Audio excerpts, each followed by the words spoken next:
नमस्कार, मी विनोद तळेकर. एनडीटीव्ही मराठीमध्ये आपलं स्वागत आहे. मनी टाईम या विशेष कार्यक्रमात आपलं स्वागत. रिझर्व्ह बँकेनं रेपो रेटमध्ये 25 बेसिस पॉईंट्सची कपात केली असून आता रेपो रेट 6.25% झाला आहे. आटोक्यात आलेली चलनवाढ आणि अपेक्षित असलेला आर्थिक वृद्धी दर गाठू न शकल्यानं रेपो रेटमध्ये कपात करण्यात आली आहे. तसंच चलनवाढ आटोक्यात आल्यानं महागाई दरातही घट झाली आहे.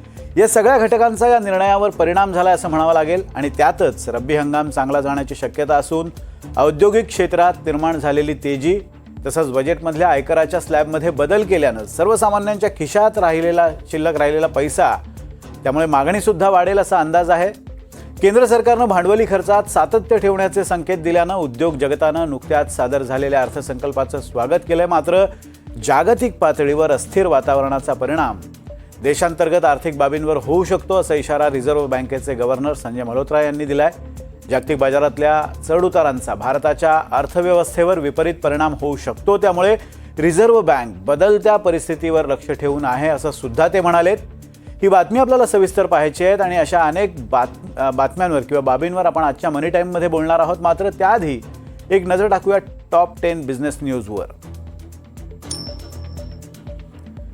तब्बल 5 वर्षांनंतर रिझर्व्ह बँकेनं रेपो दरात 0.5% कपात केलेली आहे. त्यामुळे आज बाजाराची अपेक्षा पूर्ण झाल्यावर नफा वसुली झाली. निफ्टी आणि सेन्सेक्स दोन्ही निर्देशांक किरकोळ घसरून बंद झाले. रिझर्व्ह बँकेनं देशातील बँकांना आपापसात छोट्या अवधीचं कर्ज वाटप करावं अशी सूचना केली आहे. ही सुविधा फक्त मोठ्या बँका वापरतात, त्यामुळे ही सुविधा लहान बँकांनीही वापरावी अशी सूचना रिझर्व्ह बँकेनं आज केली आहे. आजच्या पतधोरणानंतर नजीकच्या भविष्यात आणखी 2 वेळा रेपो दरात कपात होण्याची शक्यता आहे. एचडीएफसी बँकेचे अध्यक्ष के मिस्त्री यांनी याविषयीचं सूतोवाच केलंय. सायबर फसवणुकीचं वाढतं प्रमाण बघता रिझर्व्ह बँकेनं आज सगळ्या बँकांच्या वेबसाईटचा ॲड्रेस बदलण्याचे निर्देश दिलेत. आता सरकारी वेबसाईटच्या शेवटी ज्याप्रमाणे gov.in असं डोमेन नेम असतं, त्याचप्रमाणे बँकांच्या वेबसाईट्सना सुद्धा bank.in असं डोमेन नेम वापरावं लागेल. आयकरामध्ये मिळालेल्या सवलतीमुळे महागाईत वाढ होणार नाही असं आज रिझर्व्ह बँकेचे नवे गव्हर्नर संजय मल्होत्रा यांनी म्हटलंय. ते पतधोरण आढाव्याच्या निवेदनानंतर झालेल्या पत्रकार परिषदेत एका प्रश्नाला उत्तर देत होते. लोकांच्या हातात पैसा आल्यानं मागणी वाढेल आणि महागाई सुद्धा वाढेल अशी भीती व्यक्त होते. त्यावर गव्हर्नर मल्होत्रांनी हे भाकीत वर्तवलंय. आजच्या रेपो दरातील कपातीनं लगेचच गृहकर्ज स्वस्त होण्याची किंवा EMIची संख्या कमी होण्याची शक्यता अगदीच नगण्य असल्याचं अर्थतज्ज्ञांचं मत आहे. रिझर्व्ह बँकेचं पाऊल योग्य दिशेनं असलं तरी सुद्धा त्याचा सामान्य गृहकर्जदारांना फायदा लगेचच मिळणं कठीण असल्याचं तज्ज्ञ म्हणतायत. 8व्या वेतन आयोग लागू करताना फिटमेंट फॅक्टर हा 2.0 राहील अशी माहिती एनडीटीव्ही प्रॉफिटच्या सूत्रांनी दिली आहे. त्यामुळे केंद्र सरकारी कर्मचाऱ्यांना किमान त्यांचा पगार हा 36,000 रुपये होईल असा अंदाज आहे. सध्या ही रक्कम 18,000 रुपये इतकी आहे. देशातली सर्वात मोठी सिगारेट कंपनी ITCनं 3ऱ्या तिमाहीचे निकाल घोषित केलेले आहेत. यावेळी नफ्यात घट झालेली असली तरी सुद्धा कंपनीनं 10 रुपयांच्या प्रत्येक शेअर मागे 6 रुपये लाभांश देण्याचा निर्णय कंपनीनं घेतला आणि हा लाभांश शेअर धारकांना फेब्रुवारी अखेरीस आणि मार्चच्या पहिल्या आठवड्यात मिळणार असल्याचंही कंपनीनं म्हटलंय. माझगाव डॉकच्या तिमाही नफ्यात घसघशीत वाढ झाली आहे. त्याचा परिणाम आज कंपनीच्या शेअर किमतींवरही बघायला मिळाला. एकूण बाजारात घसरण असताना माझगाव डॉकचा शेअर हा 2% वधारला आहे. लेटंट व्ह्यू या IT कंपनीच्या नफ्यात वाढ झाली आहे. त्यामुळे शेअरचा भावही आज वधारला आहे. कंपनीनं गेल्या तिमाहीच्या तुलनेत नफ्यात 5% वाढ झाल्याची माहिती दिली आहे.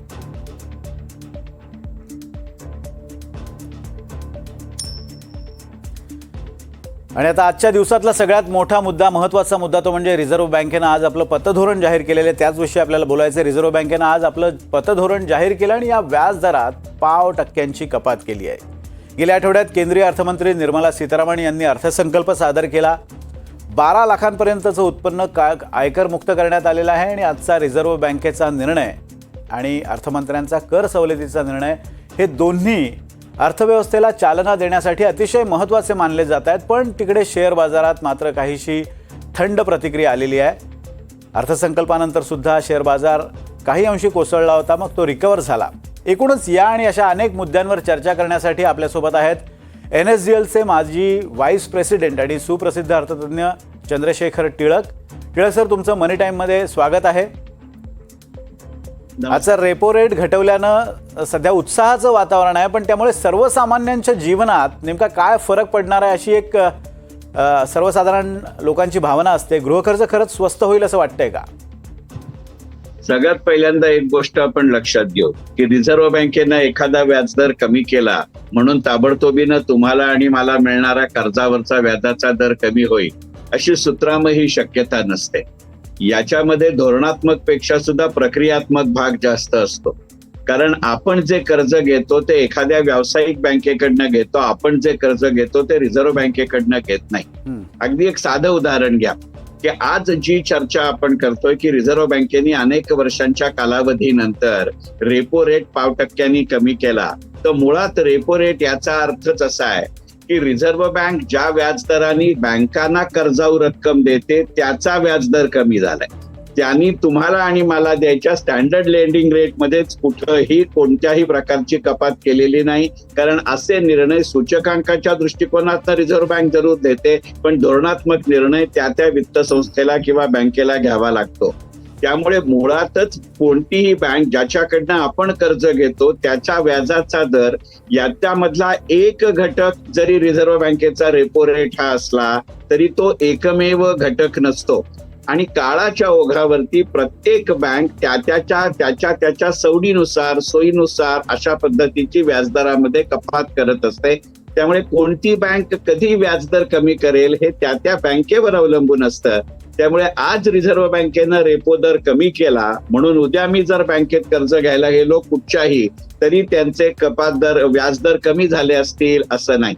याचं दुसरं कारण असं असतं की प्रत्येकच बँक वेगवेगळ्या कारणांसाठी कर्ज देत असते, पण त्याच्या एकूण व्यवसायामध्ये गृहकर्जाचं प्रमाण किती, वाहन कर्जाचं प्रमाण किती, शिक्षण कर्जाचं प्रमाण किती याची गणितं प्रत्येक बँकेची वेगवेगळी असतात. आणि या प्रत्येक कर्ज घेण्याच्या वाढीमध्ये अनेक वेगवेगळे घटक असतात. ते वर्षातल्या वेगवेगळ्या वेळी सुरू होतात. त्यामुळे साधारणपणे ज्याला आपण सीझनल प्रॉडक्ट असं म्हणतो अशी ती कर्ज सुद्धा काही वेळेला सीझनल प्रॉडक्ट असतात. मग त्या प्रॉडक्टची मागणी वाढायच्या सुमाराचा जो काही काळ असतो, म्हणजे जसं आता तुम्ही पटकन म्हणलात की बाबा येणाऱ्या काळात पावसाचं प्रमाण चांगलं असल्यामुळे कृषी क्षेत्रामधल्या उत्पादनाचं प्रमाण जास्त चांगलं असेल असा अंदाज आहे. मग पावसाच्या प्रमाणावरती जसं उत्पन्नाचं प्रमाण असतं तसं त्याच्या खर्चाचंही प्रमाण असतं. त्यामुळे पावसाचा अंदाज व्यवस्थित असला तर कृषी कर्जाची मागणी वाढते. दिवाळीच्या सुमारास वाहन कर्जाची वाढते. सणासुदीच्या वेळेला घराच्या कर्जाची मागणी वाढते. मग आत्तापासून व्याजदर कमी करण्यापेक्षा सुद्धा या सीझन मध्ये अशी मागणी वाढते. त्याच्या तोंडावर किंवा थोडं आधी प्रत्येक बँक आपल्या त्या प्रॉडक्टची किंमत कमी करते. मग ज्या प्रॉडक्टमध्ये किंवा ज्या बँकेमध्ये ज्या कर्जाची मागणी जास्त असते त्याच्यापासून त्याची सुरुवात होते. त्यामुळे रिझर्व्ह बँकेनं रेपो रेट कमी करणं ही पार्श्वभूमी जरूर असेल, पण ते बँकांचे प्रत्यक्ष ज्या व्याजानं आपण कर्ज उचलतो त्याही व्याजदर ताबडतोबीनं कमी होण्याचं कारण असू शकत नाही. याच्यामध्ये वेळेच्या दृष्टीने फरक पडतो, व्याजदराच्या दृष्टीने फरक पडतो आणि अंतराच्या दृष्टीनेही फरक पडतो.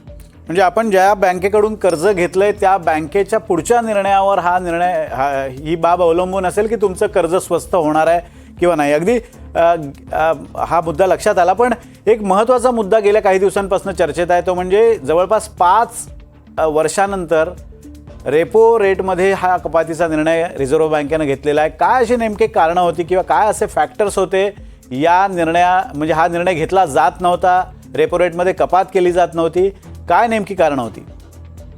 अनेक कारणं आहेत. तुम्ही जसं म्हणलात की साधारणपणे 5 वर्षानंतर रिझर्व्ह बँकेने आपला रेपो रेट कमी केलाय. याचं सगळ्यात महत्वाचं कारण म्हणजे 4-4.5 वर्षापूर्वी किंवा 5 वर्षापूर्वी आलेला करोना हा प्रकार.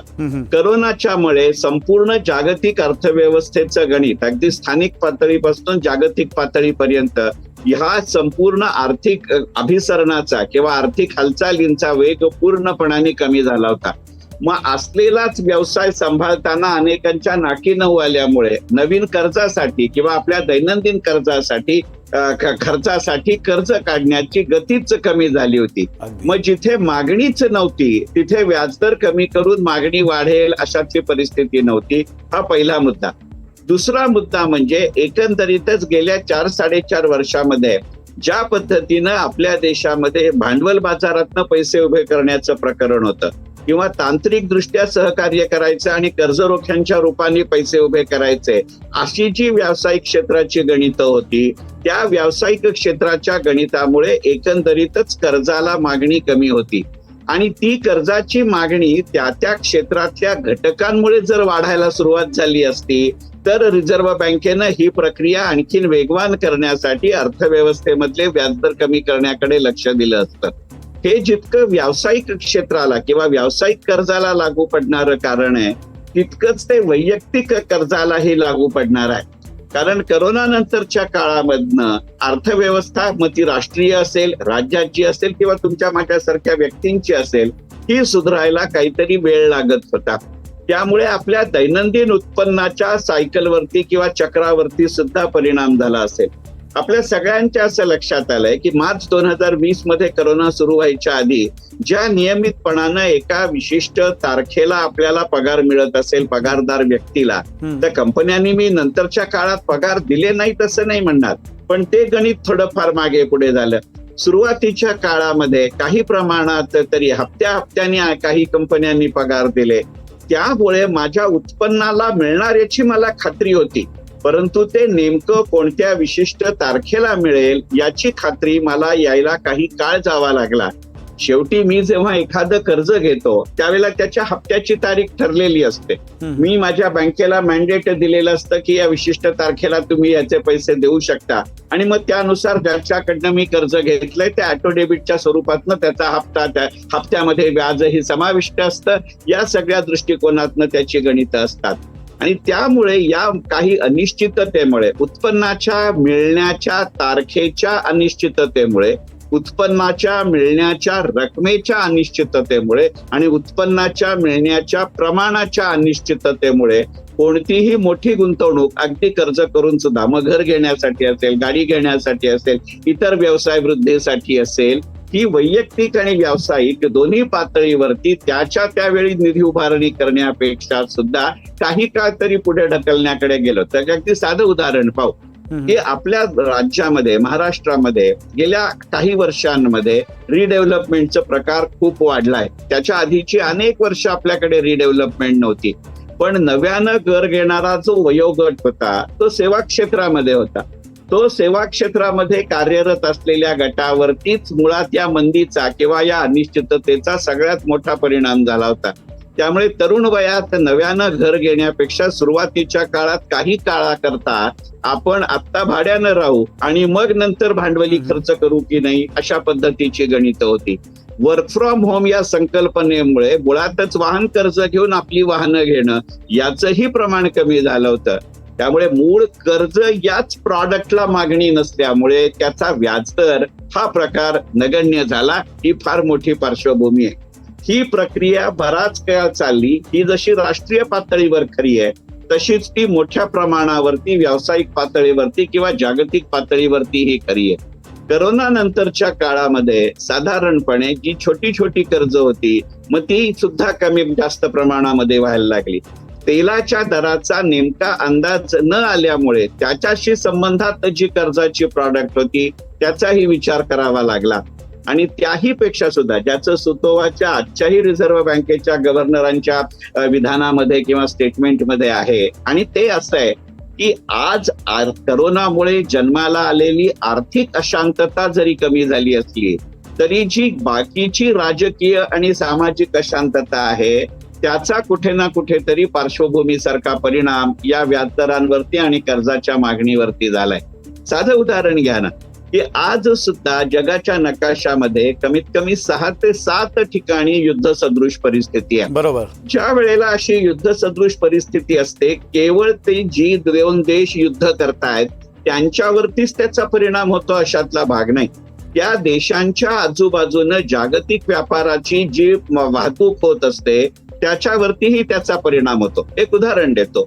ज्या वेळेला अफगाणिस्तानचा ताबा तालिबाननं घेतला त्यावेळेला तालिबाननं असं जाहीर केलं की अफगाणिस्तानची जी बंदरं आहेत, अफगाणिस्तानचे जे विमानतळ आहेत, अफगाणिस्तानचं जे बाकीचं रस्त्याचं नेटवर्क आहे, त्याचा जागतिक व्यापारासाठी मोठ्या प्रमाणावरती आम्ही उपयोग होऊ देणार नाही.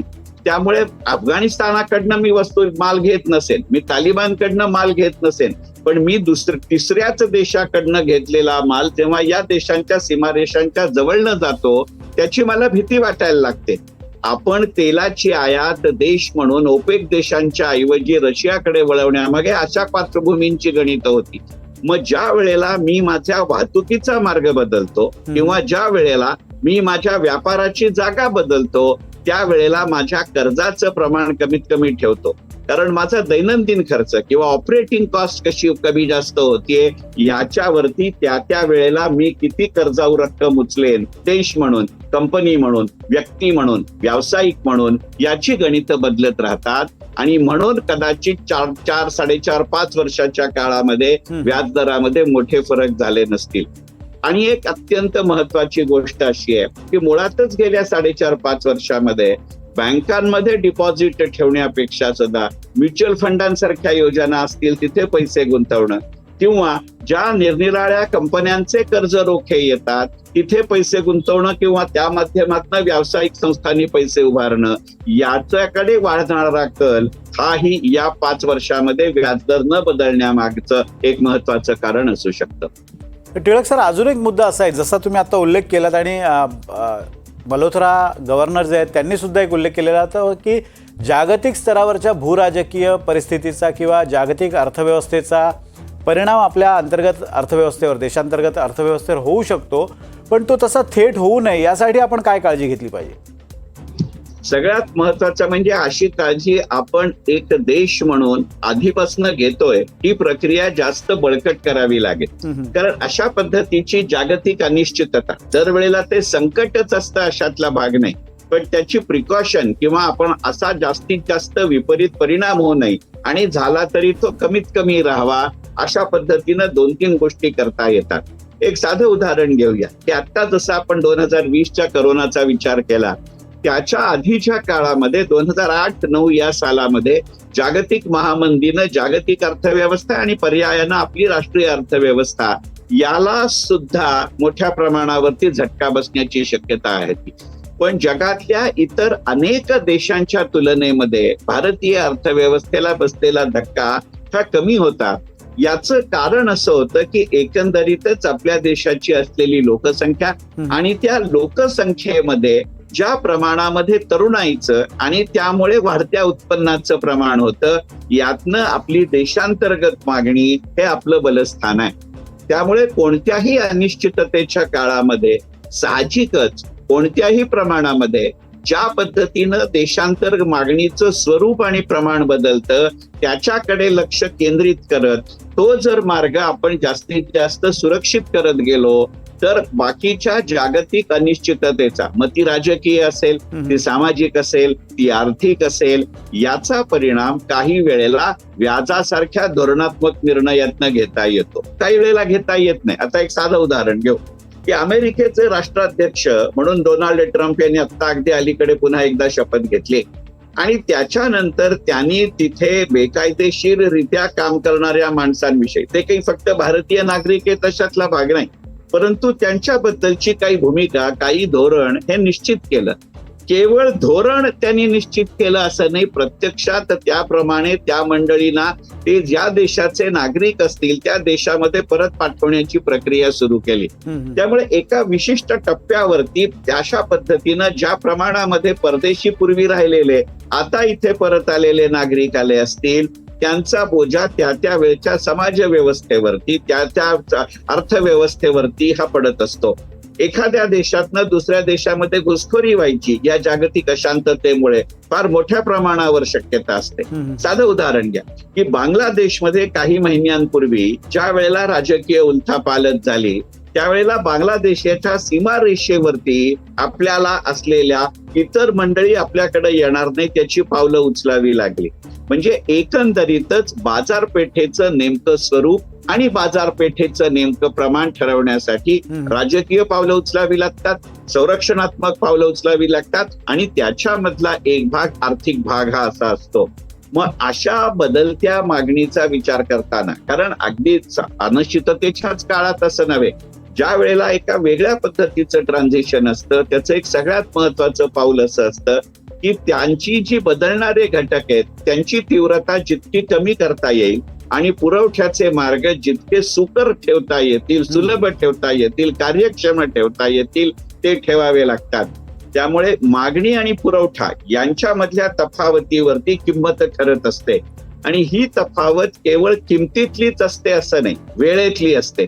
मग जो नाशिवंत माल असतो तो वेळच्या वेळी पोहोचतोय का, जो व्यावसायिक माल असतो तो वेळच्या वेळी पोहोचतोय का. एक साधं उदाहरण देतो की JRD टाटा जे आपल्या देशातले सुप्रसिद्ध उद्योजक आहेत ते अनेकदा असं म्हणत असत की ज्या वेळेला तुम्ही प्रवाशांची वाहतूक करता त्यावेळेला ती वाहतूक उशिरा झाली तरी चालते, पण प्रवाशाचा जीव किंवा त्याची सुरक्षितता हा सर्वोच्च घटक असतो.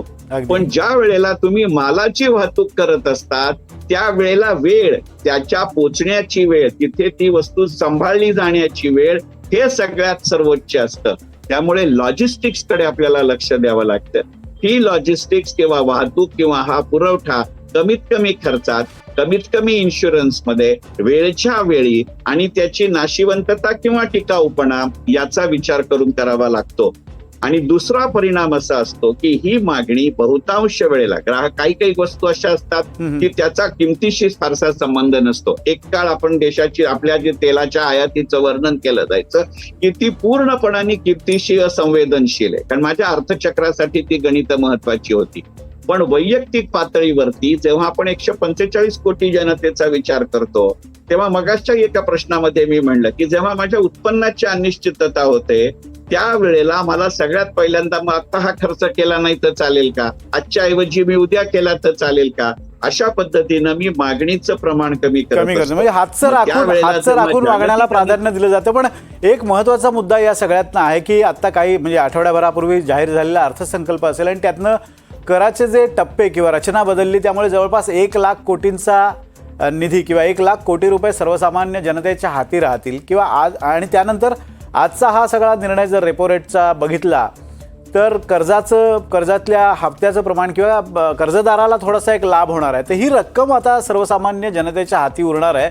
ही रक्कम चांगल्या ठिकाणी गुंतवणूक करण्यासाठी कोणकोणते पर्याय उपलब्ध आहे किंवा कशा पद्धतीनं काळजी घेतली पाहिजे सर्वसामान्यांनी. एक अत्यंत महत्वाचं उदाहरण लक्षात घेऊया की तुम्ही आता जे म्हणलात की आयकरामध्ये मिळणारी सवलत आहे त्या प्रमाणामध्ये आपल्या देशामध्ये गुंतवणूकयोग्य रकमेचं किंवा इन्व्हेस्टेबल सरप्लसचं वैयक्तिक पातळीवरचं प्रमाण वाढेल. याला 2 ते 3 गोष्टींचं फार मोठे उत्पादन किंवा इन्व्हेस्टमेंट प्रॉडक्ट हे आपल्या देशामध्ये उपलब्ध आहेत. सगळ्यात पहिलं म्हणजे जगातल्या इतर अनेक देशांच्या तुलनेमध्ये आपल्या देशाची अर्थव्यवस्था आणि आपल्या देशाचा शेअर बाजार हा सुरक्षित आहे. मगाच्याच बातम्यांमध्ये तुम्ही माझगाव डॉकची बातमी सांगितली, त्यामुळे आपल्या देशातल्या संरक्षण क्षेत्रातल्या कंपन्या, आपल्या देशातल्या वीज क्षेत्रातल्या कंपन्या, आपल्या देशातल्या टुरिझम क्षेत्रातल्या कंपन्या या गुंतवणुकीच्या अत्यंत उत्कृष्ट संधी आहेत. मी संधी म्हणले, मी फक्त शेअर म्हटलेलं नाही, कारण या तिन्ही क्षेत्रातल्या कंपन्या आहेत. यांच्या शेअर बाजारातल्या शेअरला जशी मागणी असते तशी येणाऱ्या काळामध्ये त्यांचे डिबेंचर्स किंवा त्यांचे बॉन्ड्स ही येण्याची शक्यता जास्त असते. अर्थसंकल्पीय तरतुदींचा परिणाम आणि आज रिझर्व्ह बँकेनं उचललेलं पाऊल यामुळे जे हंगामी कर्ज आहेत, एक साधं गणित घ्या की आता जेव्हा आपण आपला कार्यक्रम सुरू होताना ज्या तुम्ही 10 महत्वाच्या बातम्या दाखवल्यात त्याच्यामध्ये एक बातमी अशी आहे की आता रिझर्व्ह बँकेनं असं सांगितलंय की छोट्या छोट्या बँकांनी सुद्धा आपापसातल्या कर्जांची देवघेव करणं हे प्रॉडक्ट लक्षात घेऊ. यामुळे गव्हर्नमेंट सिक्युरिटी सारखी संधी, शॉर्ट टर्म डिपॉझिट सारखी संधी, कमर्शियल पेपर सारखी संधी आपल्या देशाला उपयुक्त होईल. तुमच्या माझ्यासारखा सर्वसामान्य माणूस जर थेटपणानं याच्यामध्ये पैसे गुंतवू शकत नसेल, कारण काही वेळेला आपल्याला तांत्रिक ज्ञान नसतं, काही संधी नसते, तर लक्षात घेतलं पाहिजे की म्युच्युअल फंड्स ह्या संकल्पनेमध्ये केवळ सेक्टर स्पेसिफिक फंड असतात असं नव्हे, तर काही प्रमाणामध्ये ज्याला आपण लिक्विड फंड म्हणतो किंवा इन्कम फंड म्हणतो याचीही मोठ्या प्रमाणावरती शक्यता असते. त्याच्यामधल्या गुंतवणुकीच्या अनेक संधी येणाऱ्या काळामध्ये मोठ्या प्रमाणावरती उपलब्ध होतील. आणि एवढ्या करताच रेपो दर कमी होण्याचा सगळ्यात मोठा फायदा हा गव्हर्नमेंट सिक्युरिटी, कॉर्पोरेट बॉन्ड आणि कमर्शियल पेपरवरती होईल. एकंदरीतच अर्थसंकल्पीय तरतुदी, त्याच्यामध्ये मूलभूत साधनांवरती दिलेला भर, उदाहरणार्थ इन्फ्रास्ट्रक्चर, मग ते रेल्वे असेल, तर रेल्वे असेल, ते एअरपोर्ट असतील, ही मंडळी साधारणपणे त्या प्रोजेक्ट पुरेसं आपल्या निधीची उभारणी करतात. तो प्रोजेक्ट पूर्ण झाला, त्यातनं उत्पन्न मिळायला लागलं की त्यातनं ते बाहेर येतात. त्यामुळे त्याच्यासाठी कायमस्वरूपी भांडवल देण्यापेक्षा सुद्धा कर्जाऊ रक्कम उचलली तर त्याचं कॉस्टिंग करणं त्यांना सोयीचं होतं. का ते एक साधं गणित घ्या की मी जर रोड बांधला तर मी तो टोलच्या रूपातनं माध्यमातनं तो पैसा गोळा करत असतो. त्यामुळे त्याच्या अगेन्स्ट मला त्याचं व्याज देता येतं. त्यामुळे त्यांच्या वैयक्तिक कंपनी म्हणून असलेल्या अर्थचक्रावर विपरीत परिणाम होत नाही. इकडनं टोलचे पैसे आले, तिकडनं मी कर्जावरचं व्याज दिलं. ही जी गणित असतात त्या निमित्तानं गुंतवणुकीच्या अनेक संधी, मग सेक्टर स्पेसिफिक म्युच्युअल फंडच्या माध्यमातून, कर्ज रोख्यांच्या माध्यमातून, अल्प डिपॉझिट्सच्या माध्यमातून तुमच्या लक्षात आलं असेल की गेल्या 7 ते 8 दिवसामध्ये अनेक महत्वाच्या कंपन्यांनी आपल्या कंपनी फिक्स डिपॉझिटच्या रकमा आणि योजना पुन्हा नव्यानं सुरू केली आहेत. ही तुमच्या माझ्यासारख्या सर्वसामान्य म्हणजे गुंतवणूकदारांसाठी आता चांगली संधी आहे, हातात पैसा आहे. एकीकडे अर्थसंकल्पाच्या माध्यमातून सरकारने एक सकारात्मक पाऊल उचलल्याचं बोललं जात आहे. दुसरीकडे रिझर्व्ह बँकेनं सुद्धा आज जे पाऊल उचललंय त्यामुळे सुद्धा कर्ज मिळणं सोपं होणार आहे किंवा कर्ज स्वस्त होणार आहे.